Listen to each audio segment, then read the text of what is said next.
Hi, I'm Ken, and I'm at the house of Phineas Banning, the Banning House in Wilmington, California.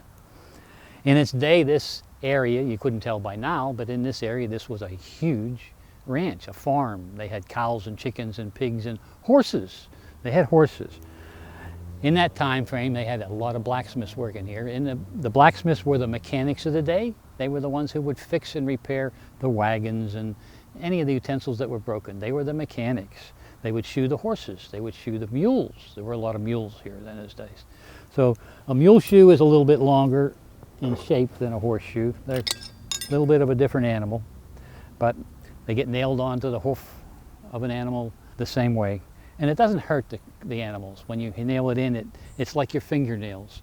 So it doesn't hurt when you get your fingernails trimmed. It doesn't hurt these animals when they get the nails put up in there to hold their shoes on. They don't even know it. Some of the things that a blacksmith would have made in those time frames, they certainly would have made knives. I make some knives, but that's not my favorite thing to do. They would have made branding irons. Now this is a B branding iron that I made for the Banning House. It would have made a rake for the farmer. This is actually just looks like something with a bunch of nails in it, and then in a little bit I'll be making some nails to show you how that's done. They would have made handcuffs. Anything that was made out of iron or steel was made by the blacksmith in those days.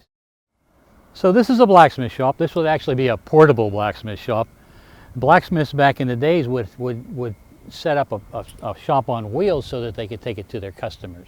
There was also blacksmith shops in the centers of towns, which was the hub of a lot of towns, because the blacksmith was the predominant citizen. He was the one who did everything. Back then the blacksmiths were the only ones around who could make or fix anything out of iron or steel. They were the ones who had that ability to do things. So in my shop here, I have my anvil. It's my workbench. It's what I hammer on. This is my forge. It's my oven, what I heat my metal up in.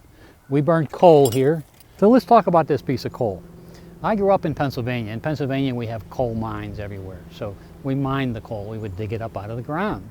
Out here in Southern California, there are some coal mines, but very, very few. So most of the time they would be burning charcoal, which is burnt wood. Coal, again, I said it's in mines. It's been in those mines for something like 300 million years. It's buried. It's took 300 million years to crush this coal to crush the minerals into a piece of coal. I saw Superman take it one time, and he just held it in his hand and he crushed it and made a diamond out of it. I tried it and it didn't work. Charcoal burns the same as coal, same heat and everything. It just takes about 4 times as much to do. I have a bellows. The bellows is my source of air.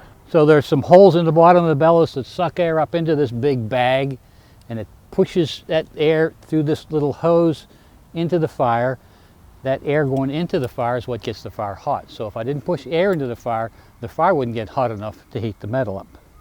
The center of the fire is about 2,500 degrees. So it gets pretty hot. When you see me working with the metal, I pull that metal out. It's a bright orange color. That bright orange color is about 1,800 degrees. So it's color or the temperature that we need to move our metal around. So when we're blacksmithing and we work with this metal, we get up to that 1,800 degree temperature, it behaves like a piece of clay. We can just move it around and we do anything we want with it. One of the things that blacksmiths used to do was make eating utensils, a knife, a fork, a spoon. So when we would make something like this, I would start out with a piece of metal like this. Put a little mark in it here so I could tell this would be the blade and this would be the handle part. Now when I started working on the handle part, I'd put it in a vise and I just give it a twist. It's just a piece of clay. I could do anything I want with it. And then when I started working on the blade part, you can see the difference there. I'd hammer it flat, get it drawn out, and when I polished it all up, I had my finished butter knife. So one of the things that a blacksmith did was make nails. So I'm going to make a nail. I'll take a piece of round metal just like this. When I get done with it, hopefully it'll be a nail. Put it in the fire, get it hot.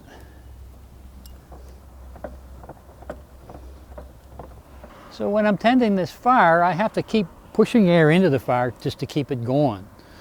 If I didn't push air into the fire, it would go out.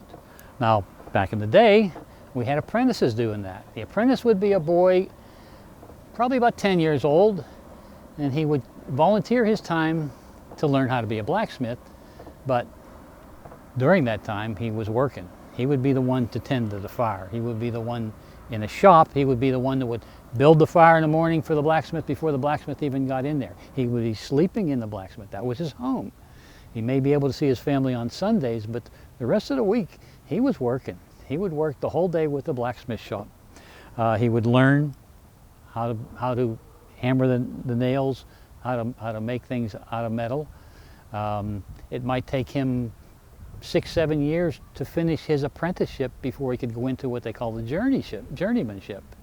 The journeymanship would be the next step. So he's graduated into the second grade of a journeyman.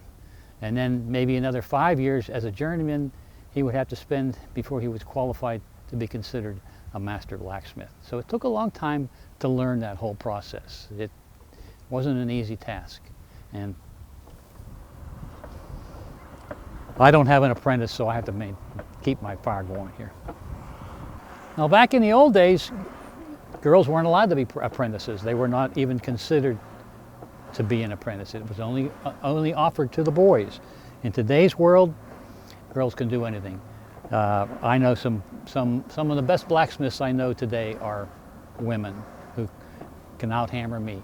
So things have changed. Things have changed a lot.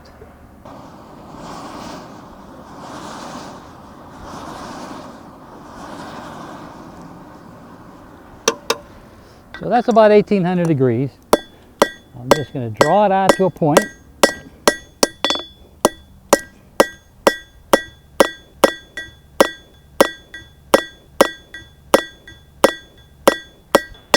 I'll have to go back in and get a little bit more heat.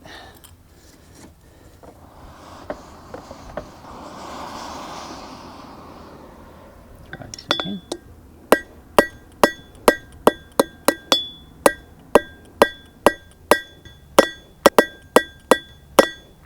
That's pretty good. Let's see how long we're going to make this nail. Something like that. So I'll mark it.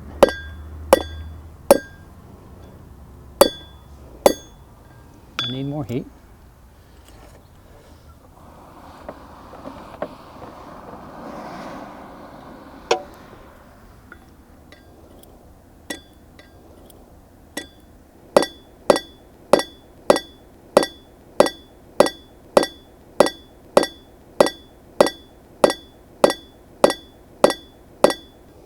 And I'm going to bend it where I put that mark.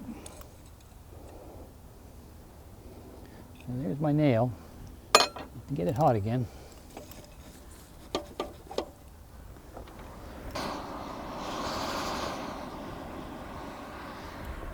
And we're going to break it off where I put that mark. So there's my nail, but we need to put a top on it.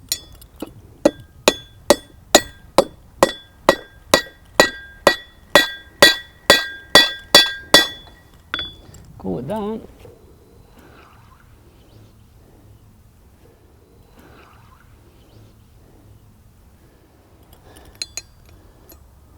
That's my nail.